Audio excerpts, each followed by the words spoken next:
Bago tayo magsimula sa ating bagong aralin ngayon, ay magsitayo ang lahat para sa ating panimulang panalangin. Amen. Magandang buhay mga bata!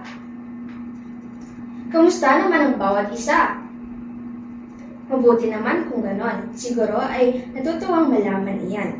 Bago ang lahat ay magpapakilala muna ako. Ang ngalan ko ay Nurul Shaifawani Malik at maaari niyo kong tawaging Teacher Shai.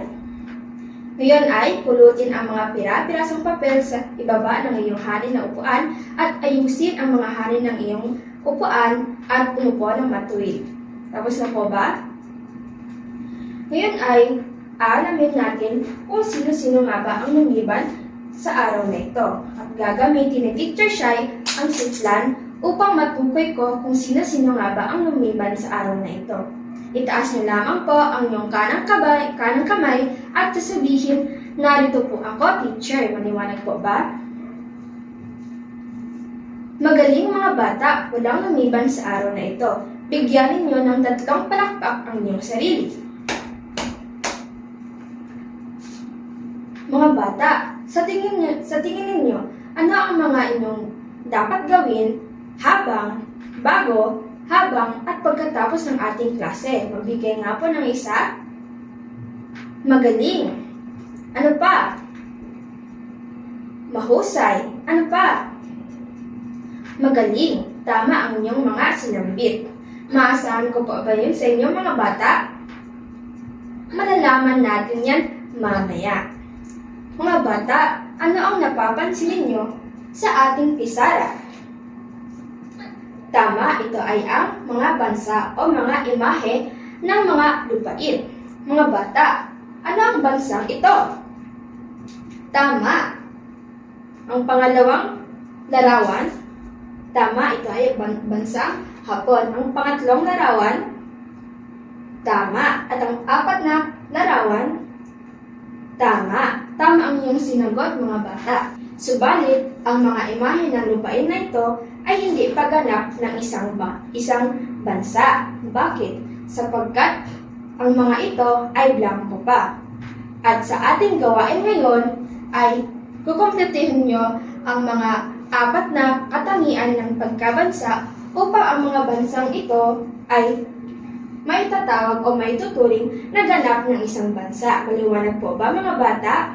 Ngayon ay pagpapangkatin ko ang klase sa 4 na grupo.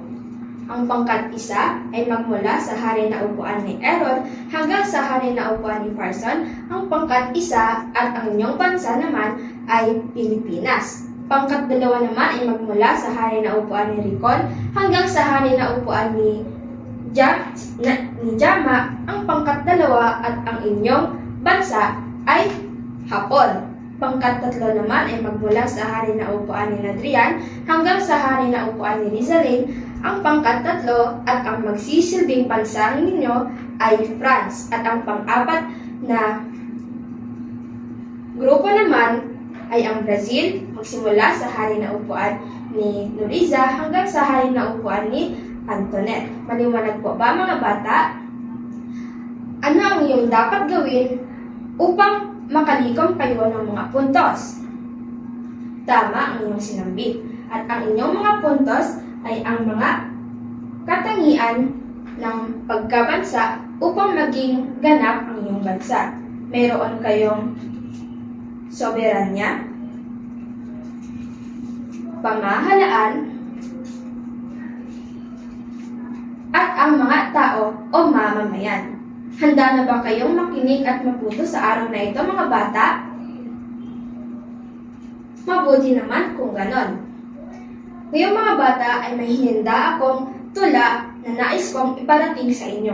Gusto niyo bang bumasa ng tula mga bata? Pumalakpak ka ng 3 kung handa na ba kayo? Mabuti naman.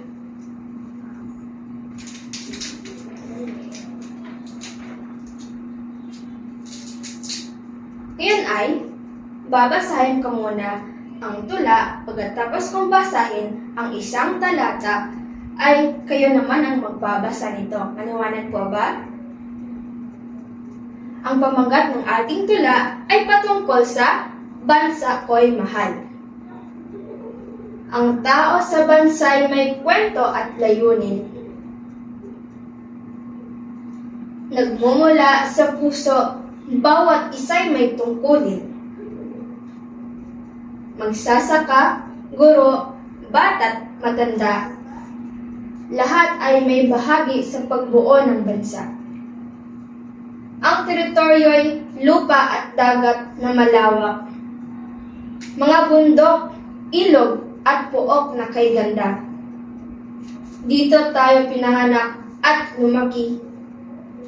Bawat kanto'y may kwento't kasaysayan na bansa. Ang soberanya'y kalayaan at karapatan. Bansa'y may lakas at hindi nasasakupan. Kami may boses, may tinig sa bawat hakbang. Walang makakapigil sa aming tagumpay. Ang pamahalaan ang mag-aalaga sa amin. Mga pinuno'y matalino, sila'y nagmamasid. Sila ay gumagabay, nag-iingat ng landas. Tinutulungan kami sa hirap o sa tagumpay. Bansa ko'y mahal dahil kami magkasama. Tao, teritoryo, soberanya at pamahalaan sama-sama. Sa pagkakaisa, ang bansa'y matagumpay, patuloy na uunlad, magiging masaya. Nagustuhan niyo po ba ang aking tula na inihanda sa inyo, mga bata? Ngayong mga bata, may hinda ako mga ilang larawan at nais kong sumagot kayo sa aking mga katanungan. Itaas na lamang po ang inyong kanang kamay kung nais ninyong sumagot. Maliwanag po ba? Mga bata, ano sa tingin niyo ang ipinapahiwatig ng larawan na ito? Yes, pangkat isa? Magaling, ito ay ang mga tao. Mga bata, ano sa tingin ninyo ang tawag sa mga tao na naninirahan sa Pilipinas? Pangkat dalawa? Tama, ito ay ang mga Pilipino. Mga bata, sa tingin ninyo, kailangan ba ng mga tao o mga Pilipino kagaya natin sa isang bansa? Pangkat tatlo? Tama ang iyong sinagot. At dahil yan, ay bibigyan ko kayo ng isang puntos.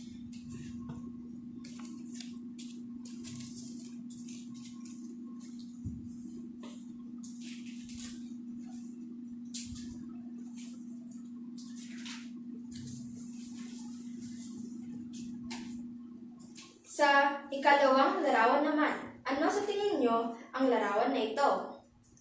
Pangkat-apat? Tama, ito ay ang mapa ng ating Pilipinas. Ano pa? Pangkat-tatlo?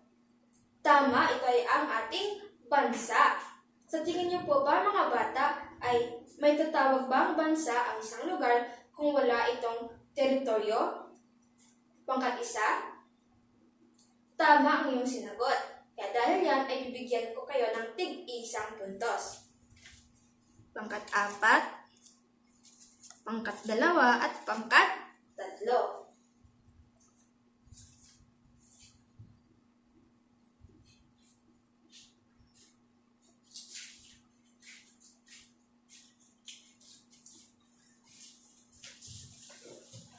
Sa susunod na larawan, ano napapansin niyo sa ating larawan na ito?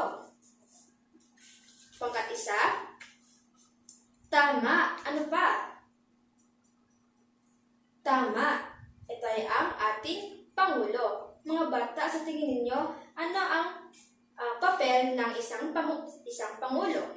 Pangkat-tatlo? Tama. Sila ay namumuno sa ating bansa. Mga bata, mahalaga ba ang mayroong mamuna sa ating bansa? Pangkat-apat? Tama ang iyong sinagot. Dahil dyan ay bibigyan ko kayo ng tig-isang puntos.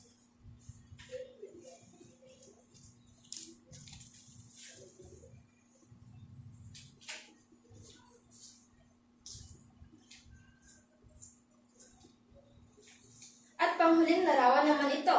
Ano sa tingin ninyo ang larawan na ito? Pangkat-tatlo? Tama, ito ay ang soberanya. Dahil dyan ay bibigyan ko kayo ng isang puntos para sa pangkat 3. Magaling mga bata! Naisagot niyo ang mga katanungan ko. Bigyan ninyo ng 3 palakpak ang inyong mga sarili. Ngayon ay may mga ilang katanungan siguro sa inyo. Base sa tula na binasa natin at sa mga larawan na ipinakita ko patungkol sa isang pangusap o talata nito, ang tao sa bansa ay may kwento at layunin. Mga bata, bakit nga mabahalaga ang isang tao sa isang bansa? Tama mga bata. Ngayon ay, sa pangalawang talata na ito, ang teritoryo'y lupa at dagat na malawak. Mga bata, ano ang ipinapahiwatig ng talata na ito? Pangkatatlo, tama ang iyong sinagot. Dahil dyan, bibigyan ko kayo ng puntos pangkatlo. At dito naman, ang soberanya'y kalayaan at karapatan. Mga bata, sa paanong pamamaraan naman nakakatulong ang kalayaan at karapatan sa isang bansa? Pangkat-1, tama ang iyong sagot. Dahil dyan ay bibigyan kita ng 1 puntos para sa inyong pangkat. At panghuli naman ay base sa binasa nating tula na nakalagay dito, ang pamahalaan ang mag-aalaga sa amin. Mga pinunay matalino, sila'y nagmamasid. Ano ang ipinapahiwatig nito sa atin? Tama ang iyong sagot. Mga bata, kailangan ba ng tagapamahala o namumuno sa isang bansa? Bakit? Pangkat-3? Tama ang iyong sagot, pangkat-3. Madami na kayong mga puntos.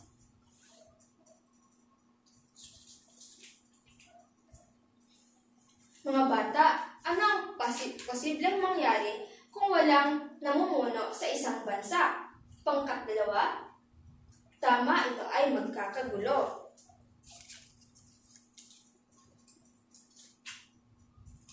Ngayong mga bata, base sa tula na ating binasa at sa mga larawan na ipinakita ko sa inyo, alam ko na alam ninyo, may mga idea na kayo kung patungkol saan nga ba ang ating tatalakayan ngayon. Mga bata, sino ang makapagsasabi kung ano ang tatalakayan natin o paksang tatalakayan natin ngayon? Pangkat-1, magaling. Magaling at tama ang inyong sagot. Bigyan kita ng 1 puntos. Ito ay ang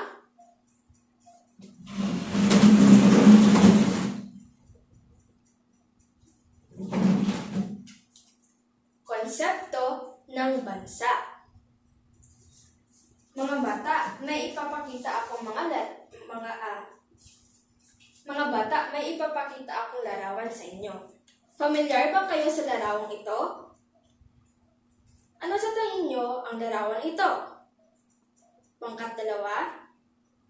Tama, ito ay ang watawat at ang ating mapa ng Pilipinas o ang ating bansa. Magaling, pangkat-2.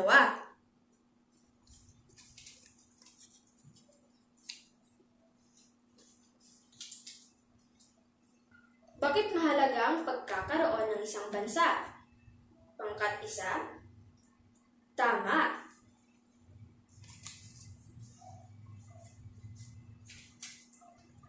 Sa tingin ninyo mga bata, may tuturin ba ang isang bansa o isang lugar kung may isa o higit pang kulang na 4 na katangian na binanggit kanina? Hindi. Bakit? Pangkat-2? Tama ang iyong sagot. Mga bata, sino ang makapagsasabi kung ano-ano nga ba ang 4 na katangian o elemento ng pagkabansa? Pangkat-1? Magaling! Dahil dyan, bibigyan kita ng 1 puntos.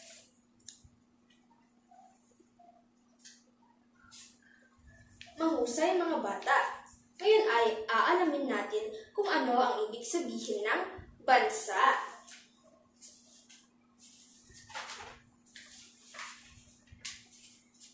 Maaari niyo po bang basahin? Ang bansa ay isang lugar na may naninirahang grupo ng tao na may magkakatulad ng kulturang pangangalaman, kung kaya makikita ang iisa o pare-parehong wika, pamana, relihiyon at lahi. Ang bansa, mga bata, ay isang lugar kung saan dito ay naninirahan ang mga tao na nagtatrabaho dito sa ating bansa para sa pag-unlad ng ating ekonomiya. At ang isang bansa ay mayroon silang taglay na 4 na elemento. Ano-ano nga ulit ang 4 na elemento na binanggit kanina lamang? Tao, teritoryo, pamahalaan, at soberanya. Magaling mga bata, at tatalakayin yan ngayon.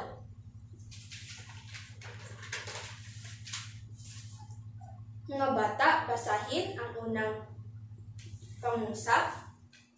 Ang tao ay tumutukoy sa grupong naninirahan sa loob ng teritoryo na bumubuo ng populasyon ng bansa. Tama! Mga bata, ano ang kahalagahan ng tao sa isang bansa? O bakit kaya ang mga tao ay mahalaga ito sa isang elemento ng pagkabansa? Pangkatatlo, magaling!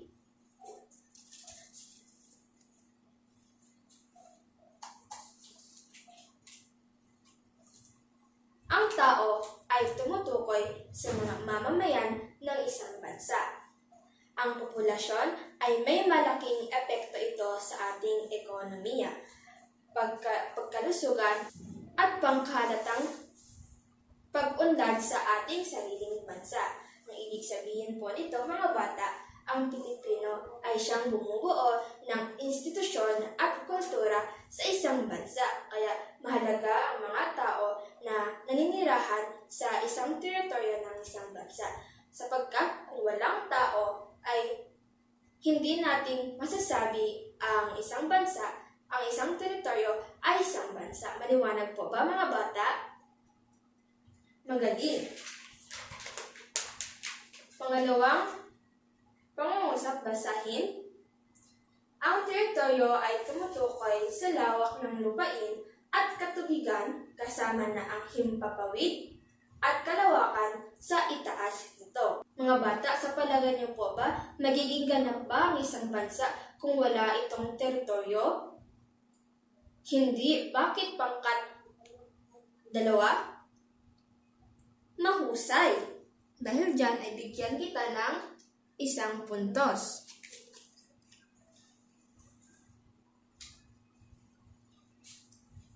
Tama ang iyong sagot, pangkat 2. Sapagkat ang teritoryo ay ang pisikal na saklaw, kabilang dito ang karagatang, kagubatang, mga likas na yaman na meron tayo dito sa Pilipinas. At dito din ay nangunguha tayo ng pangangailangan natin sa pang-araw-araw, tulad ng mga likas na yaman na meron dito sa Pilipinas. At pangatlo, basahin. Ang pamahalaan ay isang samahan o organisasyong politikal na itinataguyod ng mga grupo ng tao naglalayong magtatag ng kaayusan at magpanatili ng sibilisadong lipunan. Mga bata, sa tingin ninyo, ano kaya ang kahalagahan o bakit kaya dapat mayroong mamuno sa bansa? Yes, pangkat 4. Mahusay. Bigyan ko kayo ng 1 puntos.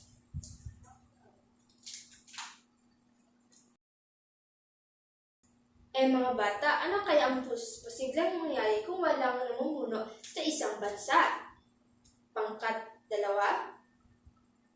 Tama, pangkat 2.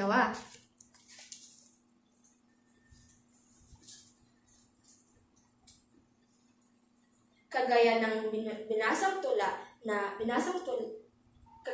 binasang tula natin kanina, ay ang pamahalaan ang mag-aalaga sa amin, mga Pinoy matalinoy, sila ay nagmamasid, sila ay gumagabay, nag-iingat ng landas, tinutulungan kami sa hirap o sa tagumpay.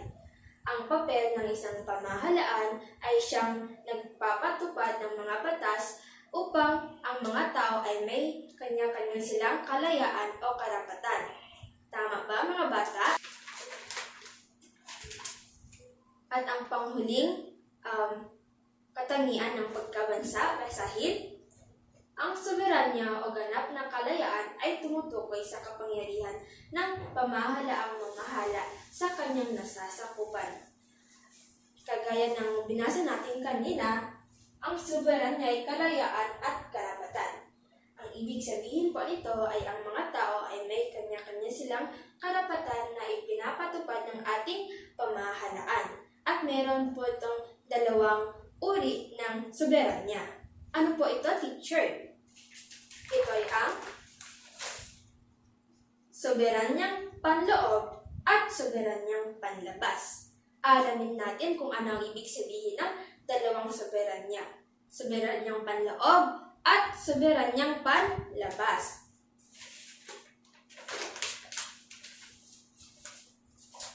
Basahin ang ibig sabihin ng soberanyang panloob. Ito ay ang kapangyarihang pangalagaan ang sariling kalayaan na ipatupad ang mga batas sa loob ng sariling teritoryo. Mga bata, magbigay nga po kayo ng isang halimbawa na nagpapakita ng soberanyang panloob. Pangkatatlo, tama ang iyong sinambit, pangkatatlo. At dahil dyan ay bibigyan kita ng isang puntos para sa inyong insentibong chart. Magaling! Noong ipinasa ng Pilipinas ang batas na bawal magtapon ng basura sa ilog o kahit saan pa man, ito ay ang desisyon ng ating sariling gobyerno. Ang ibig sabihin po nito, ito ay nagpapakita ng soberanyang panloob na kung saan ay hindi makokontrol ng ibang bansa ang ating bansa sapagkat ang ating bansa ay mayroon pong kakayahan na mamuno ng sarili ng tao, lugar para sa kanilang bansa at hindi po ito maaring pakialaman ng ibang bansa. Naiintindihan po ba? At isa pa sa isang halimbawa ay tuwing eleksyon, ang mga Pilipino ay may kakayahan silang mamili o bumoto kung sino ang gusto nilang piliin sa susunod na mamumuno sa ating bansa. Ang ibig sabihin po nito ay ang mga ibang bansa ay hindi silang maaaring magdikta sa mga Pilipino o sa mga tao na pumili na kung sino ang iboboto nila. Kaya ito ay nagpapakita ng soberanyang panloob. Naiintindihan po ba mga bata? Magaling! At pangalawang soberanya ay soberanyang panlabas. Mga bata, basahin kung ano ang ibig sabihin nito. Ito ay kapangyarihan ng bansa na maging malaya sa pakikialam o paghihimasok ng ibang bansa sa kanyang nasasakupan.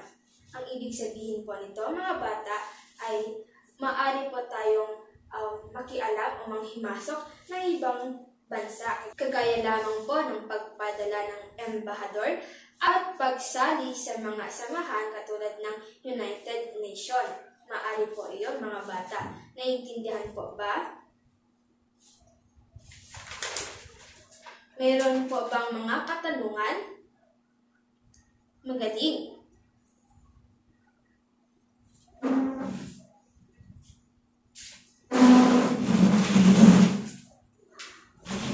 Kung wala ng katanungan, siguro ay magtatanong sa inyo. At itaas lamang po ang inyong kanang kamay kung nais inyong sumagot. Maliwanag po ba? Ang tanong ay, ano ang pangunahing katangian na dapat taglayin upang matukoy ito bilang isang ganap ng bansa? Ano-ano ito? Pangkat isa? Tama ang iyong sagot. Dahil dyan, bigyan kita ng isang puntos. Pangalawang katanungan, paano nakakaugnay-ugnay ang mga apat na katangian sa pagbuo ng bansa? Pangkat-apat, mahusay.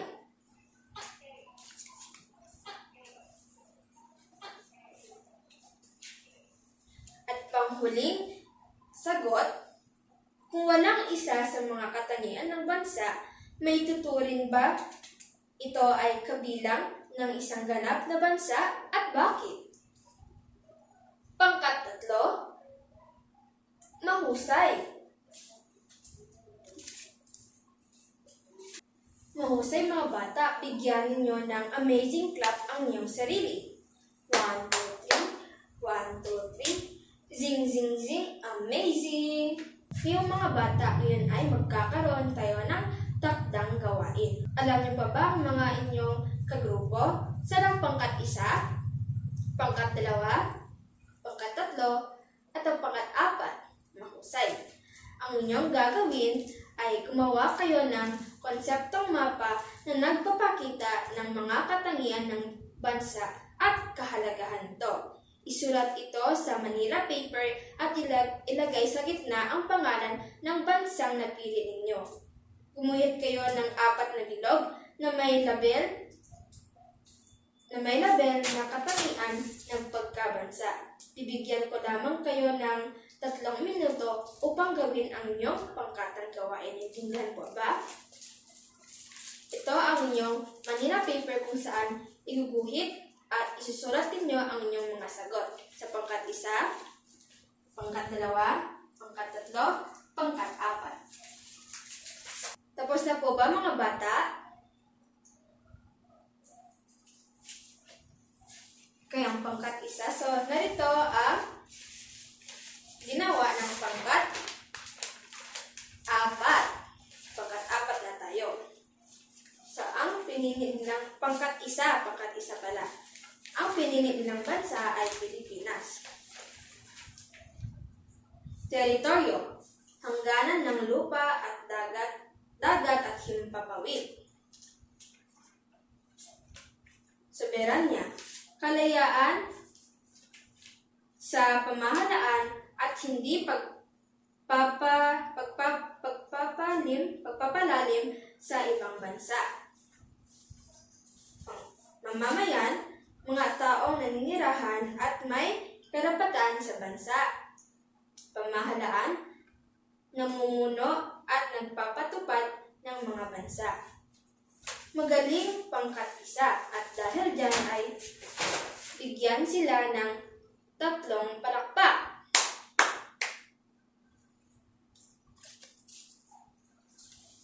Ngayong mga bata ay kunin ninyo ang iyong papel at sagutan ang mga tanong.